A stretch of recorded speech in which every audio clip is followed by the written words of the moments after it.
Hi everyone, मैं हूँ कशिश, आपकी दोस्त। इस वीडियो पर मैं बात करूँगी लॉ ऑफ अट्रैक्शन के बारे में। दोस्तों, बहुत लोगों को ऐसा लगता है कि लॉ ऑफ अट्रैक्शन का काम ऐसे करता है जैसे आप जो चीज़ पाना चाहते हो उस चीज़ के बारे में लगातार सोचते रहो, इमेजिनेशन करते रहो ताकि वो चीज़ आपको हासिल हो। यहाँ पर मैं बस एक एग्जाम्पल दूंगी। उस एग्जाम्पल से आप डिसाइड करना कि क्या ये बात सच है या नहीं। मान के चलो, आप कुछ बनना चाहते हो और उसके अगेंस्ट में आप कुछ भी वर्क नहीं कर रहे हो। बस आप बैठे पूरा एनर्जी लगा देते हो उस चीज़ को सोचने में, उस चीज़ के बारे में इमेजिनेशन बनाने में। तो आपको क्या लगता है कि वो चीज़ आपको हासिल होगा? डेफिनेटली आपका जवाब अभी होगा कि नहीं। तो इसका मतलब क्या होता है दोस्तों? लॉ ऑफ अट्रैक्शन का काम कैसे करता है मैं बताती हूँ।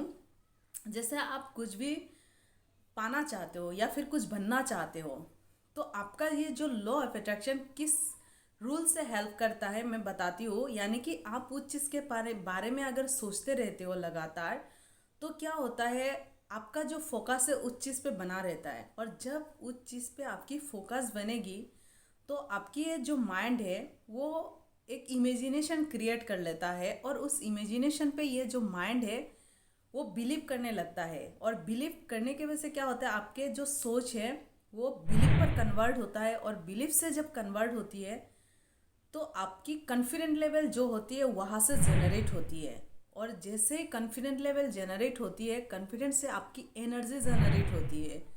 और जब एनर्जी जनरेट होती है, ये सबको पता है कि अगर किसी रास्ते पर आप चल रहे हो पूरे एनर्जी के साथ, तो वो 100% आपको मिलेगा ही मिलेगा। तो ये लॉ ऑफ अट्रैक्शन का काम यही करता है।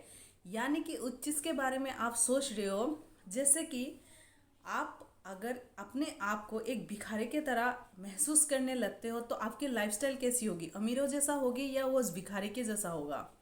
डेफिनेटली आप भिखारी की जैसे आदतें करने लगोगे, लाइफस्टाइल वैसे ही बनता जाएगा। तो ठीक उसी तरह से आप एक अमीर बनने का इमेजिनेशन करते हो, तो क्या होता है कि आपकी माइंड उस चीज़ के ऊपर बिलीव करने लगता है और आप वैसे ही हरकतें मतलब करने लगते हो। यानी कि हम जो सोचते हैं वो रियलिटी में ऐसे कन्वर्ट होती है। और जब रियलिटी में ऐसे कन्वर्ट होते हैं तो आप वैसे ही एक्ट करने लगते हो। और जब वैसे एक्ट करने लगते हो तो आपकी जो कॉन्फिडेंट होती है वो हमेशा 100% मतलब बढ़ता ही जाता है। तो वैसे ही क्या होता है कि हमारे जो कॉन्फिडेंट को बनाए रखने के लिए लॉ ऑफ अट्रैक्शन काम करता है।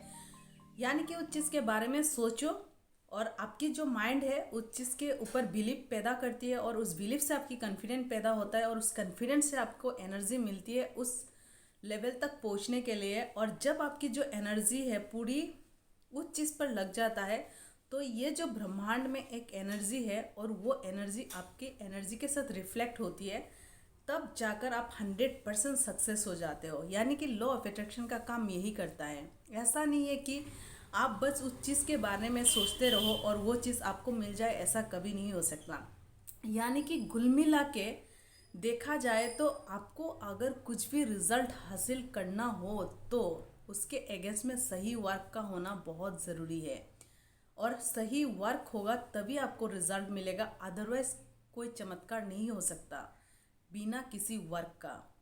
चमत्कार यूं ही नहीं होती, बिना किसी वर्क का मेहनत से चमत्कार होती है। यानी कि आपको वर्क करोगे और उस बारे में आप सोच ही नहीं रहे हो, फिर भी आपको 100% वो रिजल्ट मिलेगा ही मिलेगा। तो आशा करती हूँ दोस्तों आप लोगों को ये चीज़ क्लियर हो गया होगा कि हमारे लिए लॉ ऑफ अट्रैक्शन का काम क्या करता है और उसका मेन अर्थ क्या होती है। तो अगर ये आपको पसंद आता है तो मेरी वीडियो को कमेंट करके कमेंट बॉक्स में बताइए, और उसके बाद लाइक करें और अपने दोस्तों से भी शेयर करें। और अगर आपने अब तक मेरी चैनल को सब्सक्राइब नहीं किया है तो इसे ज़रूर सब्सक्राइब करें, और साथ में बेल आइकन को भी क्लिक करें ताकि मैं जब भी कोई न्यू अपडेट दूँ उसका जो नोटिफिकेशन है वो आपको मिल सके। Wish you all the best दोस्तों।